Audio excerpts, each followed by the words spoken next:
I've always thought of myself as just another guy. Nothing special.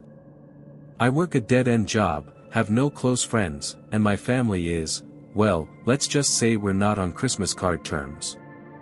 My life was a steady loop of mundane, but then something happened a year ago. Something that turned everything upside down. It was an ordinary Friday evening. I was driving home from work, looking forward to nothing more than a frozen dinner and a rerun of some forgettable show, when I ran into trouble, literally. Road construction forced me to take a detour, and that's when my luck went from bad to worse. A flat tire. Just perfect. I muttered to myself, could this day get any worse, and pulled over. Grumbling, I popped the trunk and got to work on changing it. That's when I noticed it, a glimmer of light reflecting off something half buried in the dirt by the side of the road. My first thought was, great, more junk. But curiosity got the better of me. I walked over and bent down, brushing the dirt away, and there it was. A key. Not the kind you'd find in a hardware store, either. This one was old-fashioned, brass, and oddly pristine. No engravings, no logo, no sign of where it might belong. It just looked out of place. I shrugged, slipped it into my pocket, and went back to the tire. The rest of the night passed uneventfully. I made it home, nuked some leftovers, and crashed. But as I lay in bed, I couldn't stop thinking about that key. The next morning, I woke up way past noon, my usual routine on a Saturday. After pouring myself a cup of coffee, I found myself sitting at the kitchen table, absent-mindedly fiddling with the key. It felt heavy, solid in a way that didn't match its small size. I turned it over in my hands, searching for some kind of marking, but there was nothing. It didn't seem like it belonged to any modern lock I'd ever seen. My curiosity was piqued, but without any leads, I set the key aside and finished my coffee. A few hours later, boredom started creeping in, and I found myself pacing around the house. That's when my eyes landed on the basement door. I don't know what came over me, but I reached for the key and slid it into the lock. To my shock, it turned smoothly, and the door clicked open. My heart skipped a beat. I hadn't used that basement door in years. The lock had been broken for as long as I could remember. What the hell? I thought. Was someone playing a prank on me? But I couldn't let it go. I had to see what was behind that door. When I opened it, I froze. Beyond the door wasn't my dingy, cobwebbed basement. It was a city. A city that looked eerily like mine but wasn't. The buildings were familiar yet subtly wrong, like looking at a dream version of a place you know by heart. I hesitated at the threshold, my breath catching. The rational part of my brain was screaming, don't go in there. But the part of me that couldn't resist a mystery whispered, how can you not? So, I stepped through. The streets were bustling, but something was off. People moved around me, but no one seemed to notice me. Feeling increasingly out of place, I stopped a man walking by and asked, "Excuse me, can you tell me where I am?" The guy gave me a look like I was speaking gibberish. He muttered something under his breath and hurried off. I tried again with someone else, but they just ignored me. Panic started to bubble up in my chest. What is this place? Am I dreaming? I shook my head, trying to stay calm. Maybe it's just some weird alternate version of the city, I told myself. There's got to be an explanation. I spotted a newspaper stand and grabbed a copy of the local paper. My stomach dropped as I skimmed the front page. It was my city, or close to it, but nothing matched. Businesses I'd never heard of, streets that didn't exist, and events I couldn't place. I decided I needed to get back home, back to something familiar. I retraced my steps, navigating through streets that seemed vaguely familiar but wrong in the details. When I finally reached what should have been my house, my heart sank. It wasn't my house, or at least, not exactly. I knocked on my neighbor's door, hoping they'd have a spare key. A woman I'd never seen before opened the door. "Can I help you?" she asked, eyeing me suspiciously. Yeah," I stammered. I locked myself out. "Can I borrow the spare key for next door?" The woman frowned. "I've lived here for 30 years. The guy next door is an old man. I don't know who you are, but you need to leave before I call the police." My chest tightened. This isn't real. It can't be. Then I remembered the key. If it brought me here, maybe it could get me back. I hurried through the strange streets, retracing my steps until I found the door I'd come through. I shoved the key into the lock and turned it, ignoring the cold sweat dripping down my back.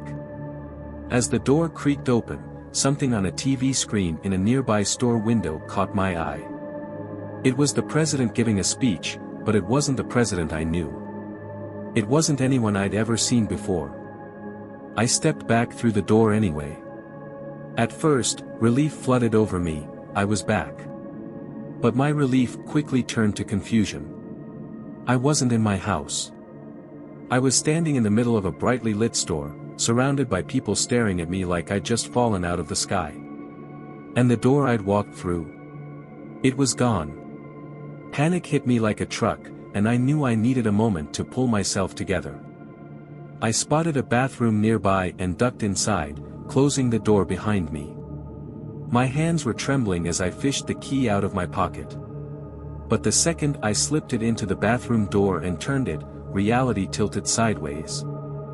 Instead of a restroom on the other side, there was a vast, open field, rolling hills under a sky that looked too bright to be real. My heart thudded in confusion, and I hesitated, pulling the door shut. That's when it clicked. This key wasn't just for doors, it was a doorway to somewhere else entirely. To other places. I had to test it. My hands shook as I tried again. This time, the door opened into a cozy living room, complete with a crackling fireplace. Another turn, and I was staring at the chaos of a crowded mall, people bustling past without noticing me. Each time I used the key, it brought me somewhere new. But then, on one of those attempts, the door opened into a pitch-black room. No windows, no sound, no light, just an oppressive void. I was about to close the door and try again when something shifted in the darkness. A figure stepped forward, and my stomach dropped. It was a man, or at least, it was shaped like one. He wore a crisp black suit, but his face wasn't human. It flickered like static on an old TV, crackling and distorting with every movement. My feet felt rooted to the spot as he came closer. "You've been meddling in things you don't understand," he said, his voice a discordant blend of dozens of voices layered together. "Tell me what you know about the key." My chest tightened with fear. Whatever this thing was, it wasn't human, it was something far older, far worse. And I had no doubt that it could destroy me. I forced myself to speak, my voice shaky and uneven. I don't know much," I stammered. "I just found it." My mind raced. I couldn't let it realize how little I actually knew. I needed time to think, to figure out a way out. My fingers brushed against the key in my pocket, and a tiny spark of hope lit inside me. Maybe it could save me, get me out of this nightmare. But before I could act, the creature lunged. In its hand was something that looked like a blade, but it was glowing, humming, a mix of weapon and machine. It struck me across the arm, and pain shot through me like a lightning bolt. I screamed, adrenaline taking over as I grabbed the blade from its hand and, in a desperate move, drove it into its flickering, distorted face. The static shattered like glass, and the creature stumbled back. I ran. I didn't stop to think or look back. Every door I opened was another desperate leap into the unknown. I passed through places I couldn't comprehend, twisted landscapes, endless corridors, alien worlds. My bloodied arm throbbed, and sweat poured down my face, but I didn't care. I just had to keep moving. Finally, I stumbled into a strange little village. It was quiet, too quiet. The people there looked wrong. They had an unsettling stillness about them, their faces pale and their eyes dull, like they hadn't eaten or slept in years. Desperate for some kind of help, I approached one of them and asked where I could find water or food. They didn't answer, just stared at me with vacant expressions. Then, one of them laughed. A horrible, echoing laugh that chilled me to the bone. "You don't understand, do you?" she said, her voice dripping with mockery. "Let me show you how we survive." Her face split open, peeling back like petals, and inside was a massive flower, pulsing and alive. I stumbled back, choking on a scream, but before I could react further, I saw it again. The creature. It had followed me. I turned and bolted, fumbling for the key in my pocket. My hands were slick with sweat, but I managed to shove it into the nearest door and fling it open. Heat slammed into me like a physical force, almost knocking me off my feet. I was in a small, stifling room, the air so thick and hot it felt like it was burning my lungs. My vision blurred as I turned, and I knew the creature was closing in. Desperation took over. I spotted another door on the opposite side of the room, a plain wooden one with no keyhole. I ran to it, threw it open, and stumbled into a vast, empty warehouse. The heat followed me, but I couldn't stop. I scanned the cavernous space, searching for another way out. In the distance, I saw a large opening. I sprinted toward it, but what I saw on the other side made me freeze. The world beyond the warehouse was burning. Fires consumed everything, buildings, trees, even the horizon. The air was thick with smoke and the gut-wrenching stench of burning flesh. I gagged, my body threatening to give out, but adrenaline pushed me forward. I couldn't stop. I wouldn't stop. I don't know how long I wandered through that hellish landscape. Hours, maybe. Every door I found was either destroyed or led to even worse horrors. The heat was unbearable, my arm throbbed where I'd been cut, and my legs felt like they might give out. Then, in the distance, I saw movement. People. My heart leapt, and I staggered toward them, my voice hoarse as I tried to call out. When I got close, I managed to gasp one word before everything went black. Water. When I came to, I was tied to a chair. The ropes dug into my wrists, and the air felt heavy with tension. Around me, a group of people in black robes stood huddled together, their voices low and sharp, like they were arguing or plotting. Panic surged as I tried to make sense of what was happening. My body ached, my wounds still throbbing from my earlier encounter with the creature, but I forced myself to focus. My voice cracked as I croaked out, What's going on? Why am I tied up?" One of them turned to face me. At first glance, he looked human, but there was something unsettling about him. His face was too still, his eyes unnervingly cold. He stepped closer, and his voice was a whisper that felt like it was crawling up my spine. "Tell me," he said, his eyes narrowing. "What do you believe?" I blinked, confused and terrified. "What? Believe about what? Who are you people?" His expression darkened. "Answer me," he barked, his voice laced with an intensity that made my stomach drop. "What do you believe, child of God?" "I don't understand what you're talking about." I stammered, my voice shaky but louder now, trying to push back the rising fear. "Why am I here? What is this?" The man tilted his head slightly, a twisted sneer spreading across his face. "We are the sons of Lucifer," he said, his voice dripping with venom. "And you? You will denounce your God and pledge yourself to the rise of our Father." My brain froze. I wasn't religious, I barely gave the concept of faith a passing thought. But what could I even say to something like this? I had no idea what these people wanted, or why they thought I had anything to do with it. "I'll do whatever you want," I mumbled weakly, hoping it would be enough to stop whatever madness this was. That only made them laugh, a low, cruel laugh that echoed through the room. The leader's voice boomed. "Blasphemer! The others picked up the chant, the word pounding into me like hammer blows. Blasphemer. Blasphemer. Over and over, their voices filled the room, growing louder, more menacing. One of them stepped forward, muttering something under his breath in a language I couldn't place. The sound of it made my skin crawl, like nails on a chalkboard. I was at my breaking point. My head throbbed, my body was battered, and the ropes around me cut into my skin. I pulled against them, ignoring the pain in a desperate attempt to free myself. I didn't care what happened anymore, I just wanted out. Somewhere in the chaos, I must have blacked out. When I woke up, the room was eerily silent. The chanting had stopped. My eyes fluttered open, and I immediately noticed something was wrong. The robed figures were gone. The chair still held me tight, but the oppressive presence of the group had vanished. Then I heard it, a deafening crash that rattled the walls. The sound reverberated through the room, followed by the heavy thud of footsteps.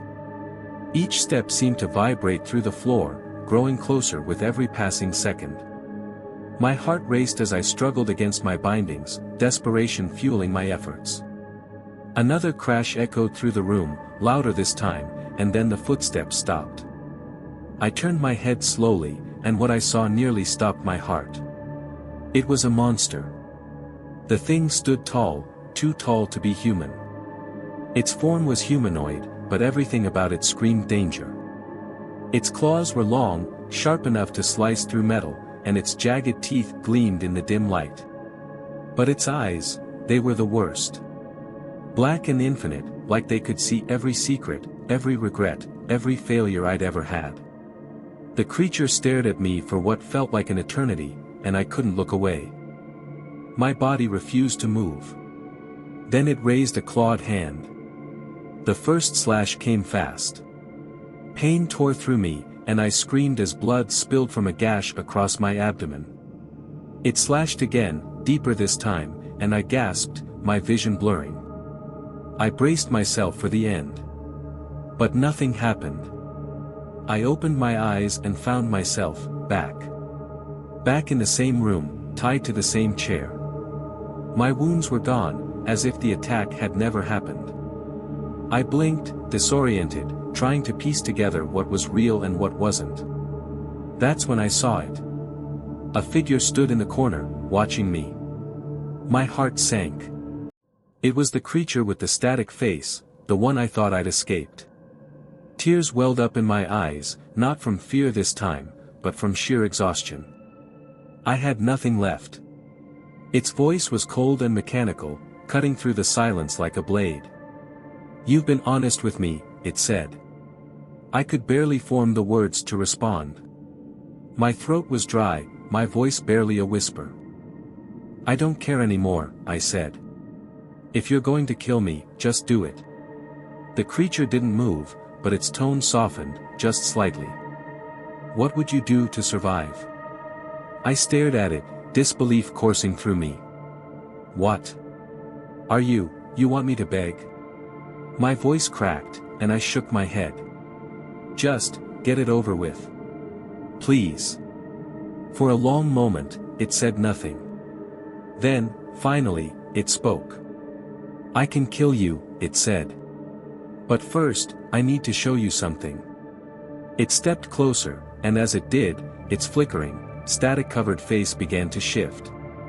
Slowly, deliberately, the static peeled away, revealing what was underneath. It was me.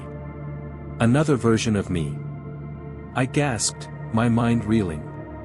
What the hell? The other version of me tilted its head, its expression eerily close to a smile, though it felt more like a mockery of one. "This is who I am," it said, its voice cold and hollow. "And this is what I want." It gestured toward the room around us, and I saw them then, rows upon rows of cages. Each one contained a person dressed in a dull, metallic jumpsuit, their faces obscured by heavy metal masks. My heart sank as I realized the truth. Each of them was me. Versions of me from different realities. "These cages," it continued, its voice laced with satisfaction, "are my collection. And I want them all. Every single version of us. The words blurred as it kept talking, something about choices and freedom. But those words felt slippery, impossible to hold on to. My mind raced, grasping for clarity, for meaning, but all I felt was dread. Finally, the other me leaned in, its voice now sharp and commanding. You have a choice, it said. You can join me, become part of my collection, or you can help me gather the rest. A lump formed in my throat as the weight of its words crashed down on me. I didn't want to help it, but I knew, deep down, that I didn't have a real choice. I'll help you, I whispered, my voice trembling with fear and disgust. It nodded, seemingly pleased. Good. The other me reached into the air and pulled out a small, strange device. It was smooth and metallic, with a single button glowing faintly in the center. It pressed the device into my hand. Use the key to find the others, it said, its tone now mechanical and unfeeling.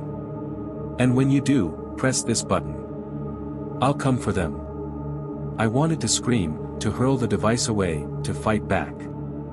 But I couldn't. I was trapped, bound not by ropes but by fear and the suffocating knowledge of what it could do to me if I resisted. Before I could respond, its voice dropped, carrying a sinister weight. One more thing, it said. Don't even think about running. If you try to escape, I'll send you to a place far worse than this. It raised a hand and opened a door that hadn't been there a moment ago. Without another word, it motioned for me to step through. My legs moved, shaky and unwilling, carrying me into the unknown. On the other side was a new world. A new version of Earth. And now, I'm here. Writing this down because someone needs to know. Listen to me. That creature, the other me, it's coming. It's already found my version here. I don't have much time, and I don't know if I'll survive what's coming next. I'm leaving this behind in the faint hope that someone will read it, that someone will listen. It's not too late. The key, it's the only way to stop it. You have to find it before it finds you. Good luck.